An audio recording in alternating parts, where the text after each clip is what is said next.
You actually, in the first year, I want to go back to that Sonoma event. You personally, you had a couple of highlights. A gentleman named Tom Price loaned you a 250 GTO to actually race on the track, and you finished third.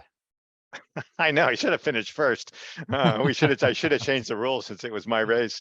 Like, yes, it was really, well, Tom, first of all, Tom is one of the extraordinary car collectors ever.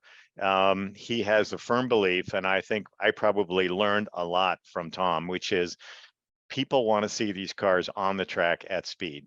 And let's try to show everybody how they would have appeared if they were at Le Mans in 1962 or 63, and or whatever the year happens to be, whether it's a Delage from 1938. But having the privilege of I can't tell you the day Tom called me and he said, I want you to run my GTO at speed with anger.